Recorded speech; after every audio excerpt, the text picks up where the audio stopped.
Hi Scorpio, kumusta po kayong lahat? So yan Scorpio, maraming salamat po sa walang sawang pagsubaybay sa ating pong mga reading.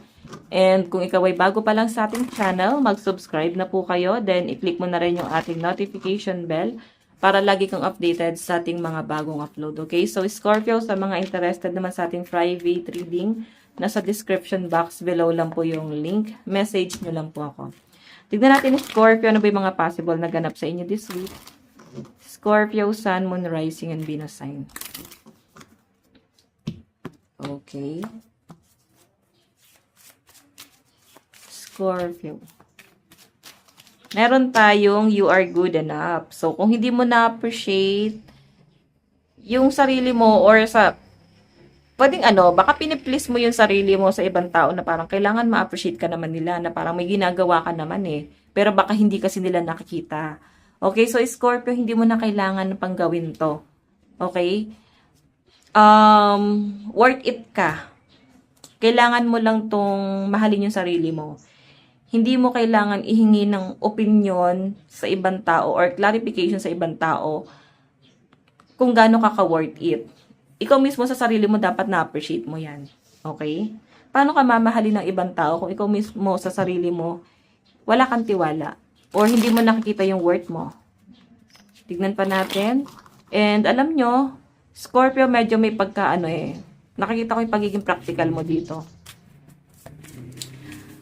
Nakikita ko rin na baka ma-involve ka din sa gulo ng ibang tao. Yung tipong pinipilit mo na magkaroon ka ng peace of mind sa sarili mo pero may mga tao talaga sa paligid mo na didikit at baka madamay ka sa gulo nila. So, hanggat kaya mo na maglaylo, hanggat kaya mo na dumistansya sa kanila, gawin mo, Scorpio, gawin mo yon. Pero hindi naman yung, hindi naman literal na parang iiwasan mo sila, ikakat mo na sila sa buhay mo. Siguro laylo lang talaga. Or mag-set ka ng boundaries. Okay? Focus ka pa rin syempre sa growth mo. Meron tayong Queen of Cups. Ayan. Pagpapatawad to guys, no? Or nagkakaroon ka ng awakening. Ayan. Magkakaroon ka ng mga, realization sa buhay mo. May pagmumuni-muni dito. Marirealize mo na, ay, ganito pala, ganito, ganyan. So, marami kang mai-imagine this week, no? Nakikita ko na parang magkakaroon ka ng awakening. And, syempre, i-cleanse mo din, syempre, yung paligid mo at yung sarili mo. Okay? Tignan pa natin.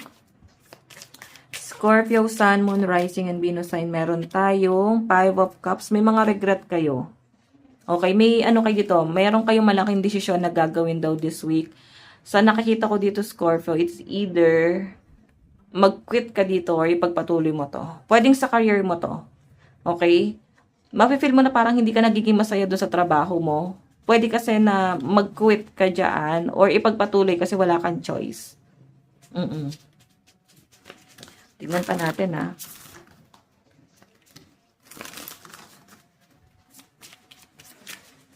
Okay, Scorpio, Sun, Moon, Rising, and Venus sign. Scorpio, Sun, Moon, Rising, and Venus sign. Additional message para po kay Scorpio. Meron tayong Page of Wands. Page of Wands, change direction. So, alam nyo guys, ayan, makakahanap ka ng mga tao na katulad mo. Ikaw, yung tipo ng tao na nagsishare ka ng blessing, nagsishare ka ng positive energy sa ibang tao. And ganun din yung nakikita ko na parang na-absorb nyo or na-absorb nila sa inyo. So, parang gusto mo rin ng someone dito na parang may give and take. And ganun din naman yung nakikita ko sa mga taong sinasamahan mo. Pwede sa mga kaibigan mo. Pwede dito mo nakikita yung totoong parang totoong napapahalagahan ka. Totoong nagmamahal sa inyo. Nakikita mo rito sa kanila. Kaya masyado yung magiging attachment mo sa mga taong to. Kasi, okay. Parang katulad ko sila mag-isip. Hindi ka parang naiiba. No? Kailangan mo lang guys ng pag-explore. Kasi nakikita ko dyan guys, parang mahanap mo yung yung mga totoong katulad mo, yung mga totoong magmamahal sa inyo.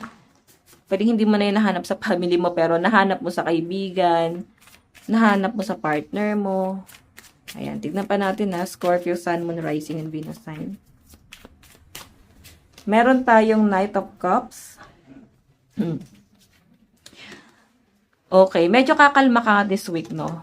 Kasi parang eto na nga, yung frustration mo, parang gusto mo na mag-quit sa trabaho eh. Parang gusto mo na mag-change ng career or lumipat ng company. Pero magiging kalmado ka this week. Parang, sige, laban lang. Wala naman akong ibang choice. Kumbaga, gagawin mo to kundi para kahit papano makaipon. Gagawin mo siya para kahit papano, guys, ay magkaroon ka pa rin syempre ng expand or I think para siyang parang experience mo na rin to. Okay? Parang nalulungkot lang kayo guys na hindi na kayo nagiging masaya dito. Parang hindi mo na nakikita yung sarili mo dito na ipagpapatuloy mo pa to. Okay. Tignan natin ha. Additional message. Oops. Wait lang guys. Dami nag-flip. Meron tayong The Emperor. Ayan, friendly. Kailangan mo daw maging friendly. Kailangan mo na mag-explore. Kailangan mo ng expansion sa buhay mo kasi baka medyo nasusuffocate ka na. 'Di ba? Nasusuffocate ka na doon sa circle mo. Kailangan mo na expansion sa buhay mo. And again, maayos naman yung nakikita ko. Wala naman matinding regret. Makakahanap ka pa nga ng mga taong totoong makakaunawa sa inyo eh. Yung frustration mo lang talaga dito is yung trabaho mo. Parang gusto mo ng something changes. Parang di ka magiging masaya. Pero yun na nga, parang ilalaban mo pa rin siya, Scorpio. Kasi parang kailangan mo pa rin naman to. Okay? At saka wala kang plan A or plan B. Wala kang pangalawang plano. Okay, kailangan mo lang ng pakikisama dito, guys. Or mag-expand, pakisamahan mo yung mga tao sa paligid mo, maging malapit ka sa kanila. Baka yun yung kailangan mo para mag-enjoy ka dito. Diba? Tignan pa natin, Scorpio, advice para sa'yo. Meron tayong I clear my energy field. So, ayan, mag-sage, mag-cleanse ka ng paligid mo. And siguro kailangan mo rin ng mga protection. Kasi baka makaka-apekto sa inyo yung mga mga negative energy or at least mag-meditate ka or decluttering. Okay? I-dispatcha mo na yung mga gamit na hindi nyo na guys kailangan. Pwede nyo siya guys parang ipamigay or parang pre-laba tawag doon. Ibenta nyo kung ano yung dapat nyong gawin dito, no? So, yan. I-clear mo lang yung energy mo. By the way, ito lang naman yung reading mo, Scorpio. Again, maraming salamat. God bless and love you all. Bye-bye po.